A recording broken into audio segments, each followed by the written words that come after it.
Je suis arrivé par vos plus vieilles tuyauteries et me suis reproduit dans vos mauvaises conduites. Je suis tombé de vos plafonds, je suis tombé très bas, je me suis caché dans vos sous-sols, dans les bas-fonds de vos habitudes, les fissures de vos murs décrépits, dans les recoins d'une armoire. J'ai arpenté le fond de vos placards, visité ici-bas le siphon d'un évier de la baignoire. Vous m'avez chassé combien de fois? J'ai dû dévier ma trajectoire. C'est pas facile, croyez-moi, une vie de cafard.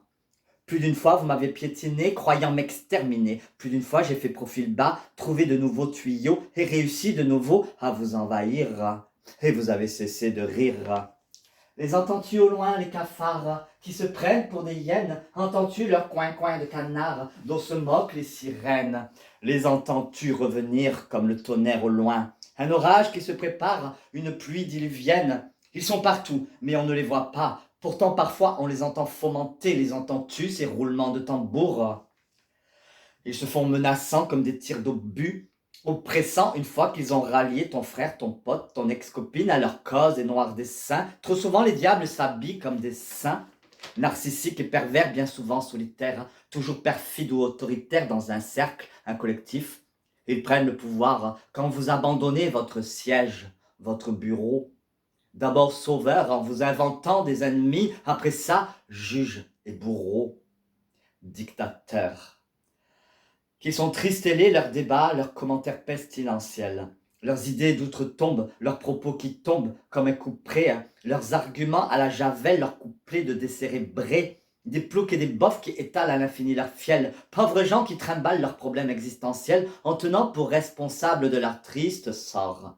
Tantôt les minorités, tantôt les autorités compétentes, les associations d'utilité publique et surtout la voix des sages, la décision des justes, ceux et celles qui proposent la voie du juste milieu.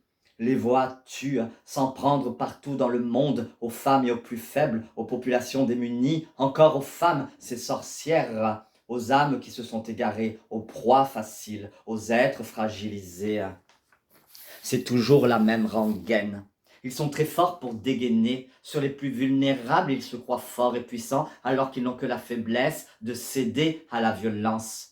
Et la bêtise de péter plus haut que leur cerveau, rabougri, avec la panse remplie de vers solitaires et de flatulences, d'idéologie moyenâgeuse, de conception du monde qui nous ramène à l'âge de pierre et d'une quantité astronomique d'absurdités religieuses. Ils ne veulent pas voir plus loin que le bout de leur nez, ils refusent de se remettre en question, ils refusent d'évoluer, ils n'ont que la place qu'ils méritent sous notre ciel. L'arc-en-ciel sera toujours plus fort que la loi minable du plus fort. Tels des escargots que l'on trempe dans l'eau chaude, ils ne cessent de baver de l'argot fâcheux et sans code, homophobes et sans talent, misogynes et mal dans leur peau. Fécal, chacal, bancal, pour qu'ils évacuent leur matière, faut les remettre sur le pot, qu'ils fassent leurs petits rots. Les réseaux sociaux, ils les utilisent comme du papier cul, parce que personne ne les veut, même pas pour des plans cul. Ils auraient grand souci avec la justice s'ils ne se cachaient pas comme des pleutres et mauvais fils.